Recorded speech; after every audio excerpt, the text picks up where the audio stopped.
Fear has entered homes, workplaces, and campuses.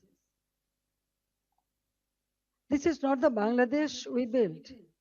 This is not the Bangladesh for which 3 million people sacrificed their lives in 1971.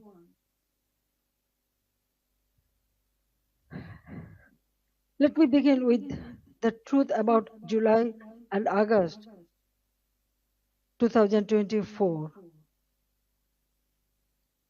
It was not a peaceful student movement. From the beginning, my government tried to resolve the issue peacefully through dialogue, legal process, and patience. But behind the language of reform,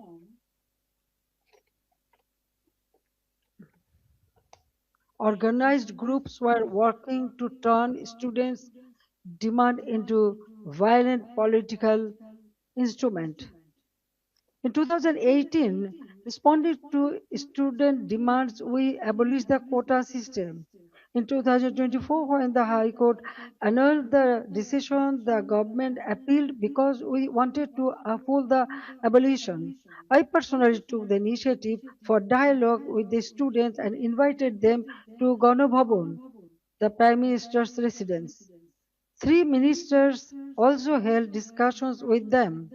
A quota reform movement was turned into a one-point demand for my resignation.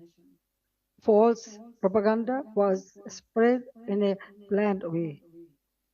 Genuine students were emotionally manipulated, while organized groups used their movement as cover for and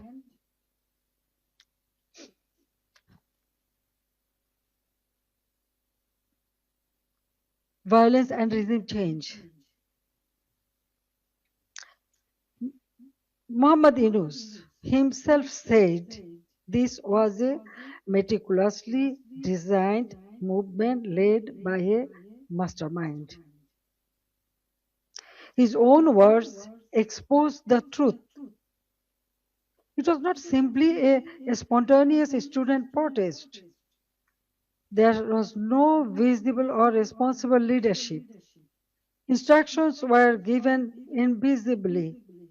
It was organized, directed, and used to create a path to power outside the ballot box. From July 15th, the character of the movement changed. Killings, arson, attacks, and looting began. Instead, property was destroyed.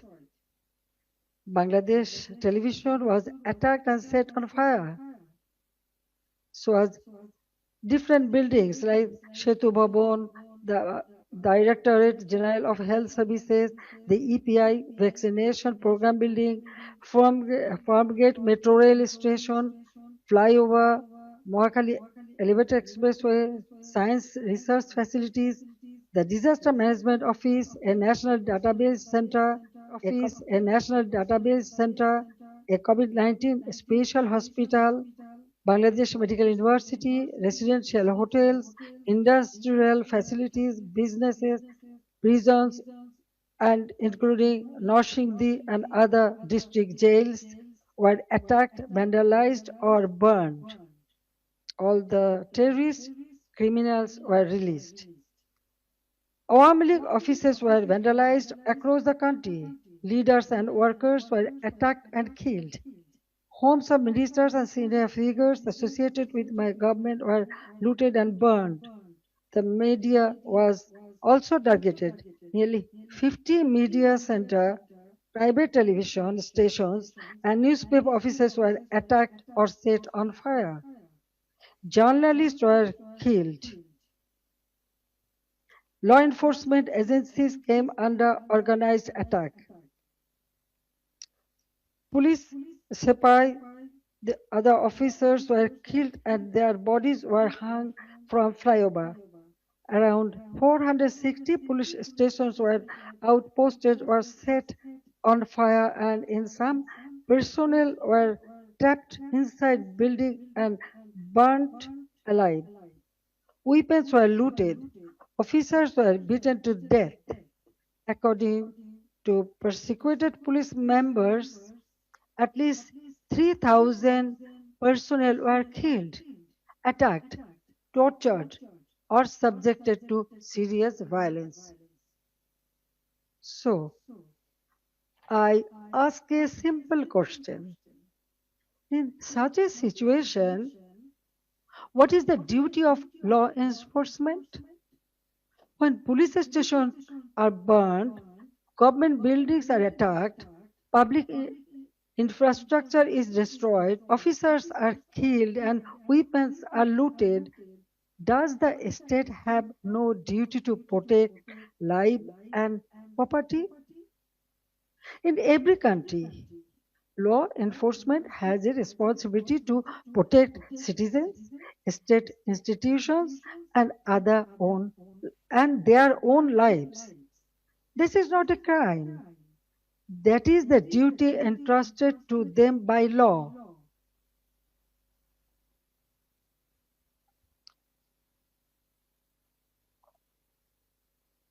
At the same time, I wanted the truth to be known.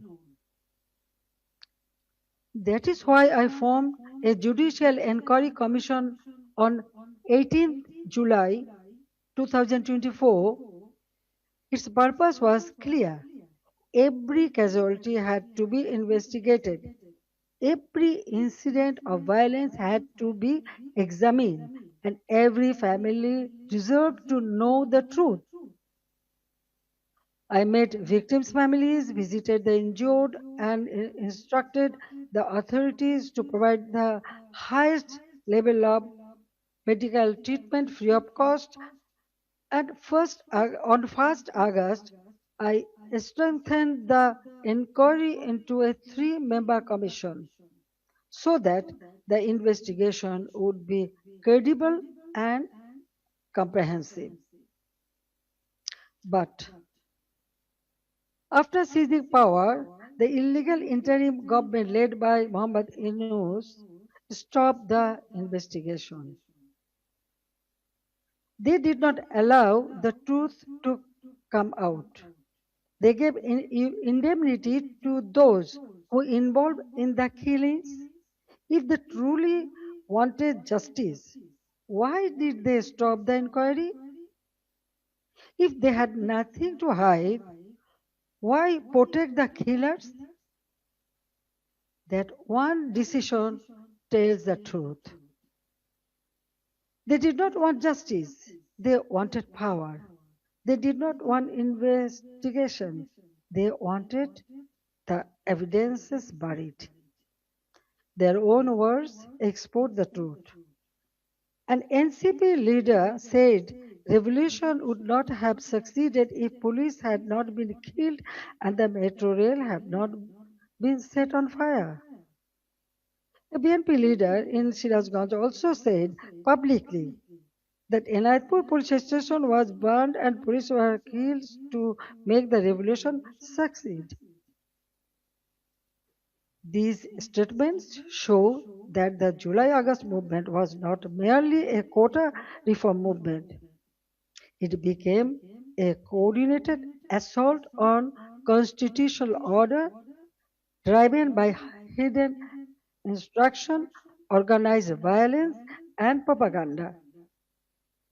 The conspiracy did not end on 5th August. After 5th August, violence became a campaign of political persecution. The killing that began on 16 July with the murder of Shobuz Ali, a Dhaka college student and student league activist, has not stopped. Awami League leaders and workers are being killed, disappeared, arrested, driven from their homes, and buried under false cases. At least 10,000 have been killed or disappeared. Around 650,000 have been arrested over the last 2 years. Around 3,500 cases have been filed. namely nearly 450,000 leaders, workers, and supporters are accused. More than 1 million others have been listed as unnamed accused. Against me, more than 600 cases has been filed. Women activists of Satru League, student organization, youth league, other affiliated organizations are facing abuse, humiliation, torture in custody. Many leaders and workers have also died in prison amid documented accounts of torture, denial of medical treatment, deprivation of food, negligence, and denial of basic rights. The persecution is not limited to the Awami League members of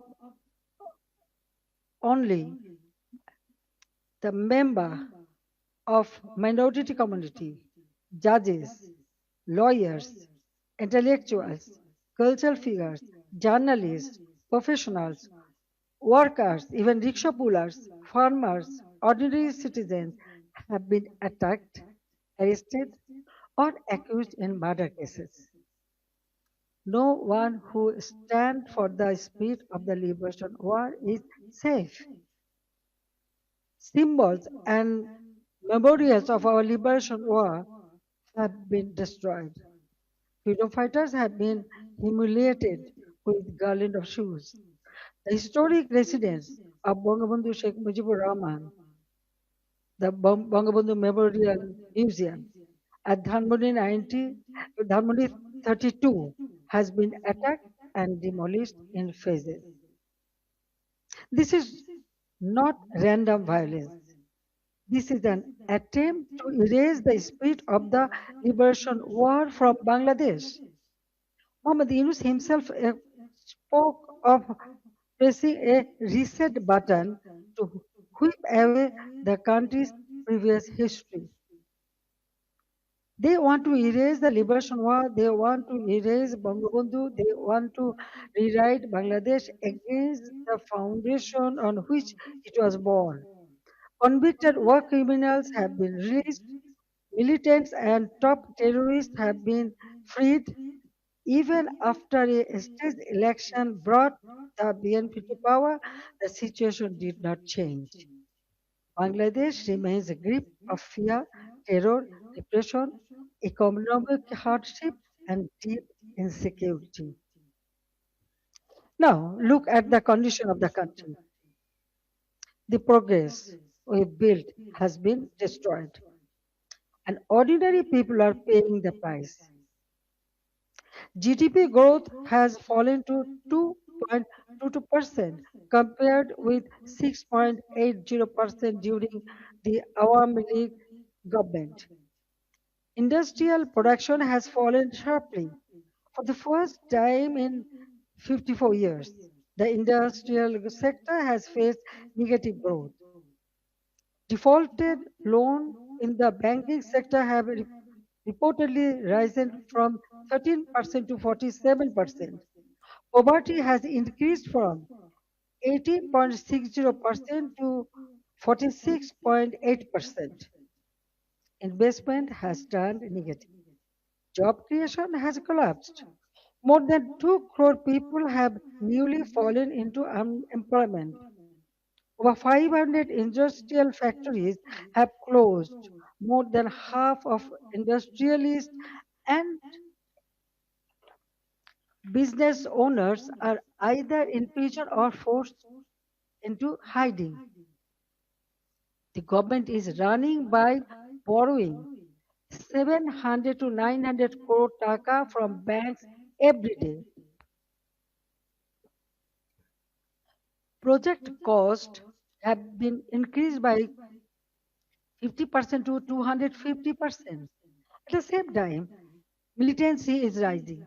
Women and children are facing torture, rape, humiliation. And ordinary people no longer feel secure in their own lives. Extortion, murder, kidnapping have become regular features of daily life. These are not just numbers, or isolated incidents. Behind them, there is a family, a worker, a farmer, a small business owner, a mother who cannot buy food for her children, and a young person who no longer see hope. But let me also remind you what Bangladesh had achieved. The welfare of the people has always been the purpose of my politics. My father of the nation, Bangabandhu Sheikh Mujibur Rahman, gave his life for the ideal, and I have carried the ideal with full commitment. During my 5 terms as a Prime Minister, we used long term planning, sound financial management, disciplined implementation to place Bangladesh on a strong foundation. After 2008, across 16 years and 4 consecutive terms, we implemented major projects such as Padma Bridge, Metro Rail, Rupur Nuclear Power Plant, Matarbari Deep Sea Port, Kandapuli Tunnel, Bangabandhu Satellite. We maintained GDP growth between 6.5% to 7.5%. Our development projects were not vanity projects. They were part of building national capacity. Our social programs were not charity. They were investments in human dignity. We made Bangladesh stand tall. We made it known as the rising tiger of Asia. Bangladesh's crisis is not only a domestic crisis, it affects regional peace, security, trade, development, and human dignity. That is why I call upon the international community and all the friends of Bangladesh to stand with the people of Bangladesh in their struggle for democracy, justice, and peace. A stable Bangladesh matters for South Asia, for the Bay of Bengal, for development partners, and for all countries that believe in democracy, rule of law, and justice. The next decade can be a decade of recovery and renewal, but only if democracy is restored and the people are allowed to decide their own future. That is why I make these demands clearly. The ban on the Awami League must be lifted, political prisoners must be released, false cases must be dropped, freedom of speech must be restored, media freedom must be protected, judicial independence must be guaranteed. Law enforcement agencies must serve the people, not those who use power for revenge. These are not demands for one party only. There is necessary steps to save Bangladesh. Whatever fate awaits me, I will return to my people. I cannot stay away while my beloved countrymen are suffering. I know I may be detained, I may be sent to prison, they may try to enforce verdicts issued in fabricated cases, but fear cannot decide my duty to the people. My life moved beyond calculations of personal safety long ago. In 1971, I was in imprisonment with my mother. My son, Joy, was born in captivity. In 1975, I lost my family. I spent 6 years in exile. After returning home, I fought against military ruler, dictatorship, and political conspiracies. There were 19 assassination attempts against me. Even the grenade attack of 21st August 2004 could not stop me. Therefore, I am not worried about my own future. I am worried about the future of Bangladesh. I want to return because the people deserve security, development, prosperity, and peace. They deserve a state that protects them, an economy that gives them opportunity, and a democracy that gives them rights. My return and the return of the Awami League to the democratic process is not about power. It is about putting Bangladesh back to the right track. It is about reviving the country's path of development, progress, secularism, stability. I want to return to Bangladesh to one purpose, to stand beside the people and help improve their lives. The people are the source of all power. I believe in them, I trust them, I love them, and I will return to them. Joy Bangla, Joy Bangabandhu. Thank you very much for listening me and giving me so much time. Thank you.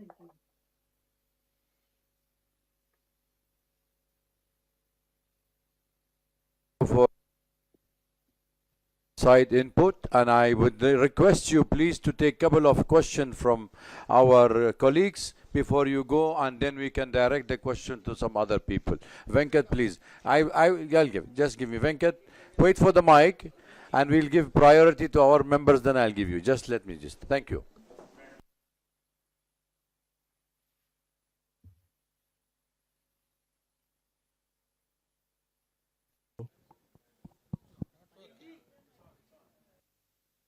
Is it on? Can you hear me? Okay. Madam Sheikh Hasina, have you decided on the date on which you are going to go back to your country? Because the present regime says the moment you arrive in Dhaka, they're going to arrest you. What are your plans if they arrest you? Have you put together any team of lawyers to defend you in a court of law? What are your plans? Thank you. Thank you very much. Actually, I was not ready to take answer, but when you asked me after going back, they may arrest me. I'm telling you one thing. 1981, when I returned home, that time also they tried to stop me. Jia Rahman was in power, but I went there. But 1983, I was arrested. And again in 1985, 1987, there are several times. Even 2007, that time also I was outside the country, but when I wanted to return home, they tried to stop me, but they could not. I returned home. So I know that they may put me in the jail or they may kill me, anything may happen, but still I have to go back. You are friend of Bangladesh. You are here. I know you will support me. So the people's support, it is very important for me. Yes, I am with them. Thank you. Saju will take the question, right?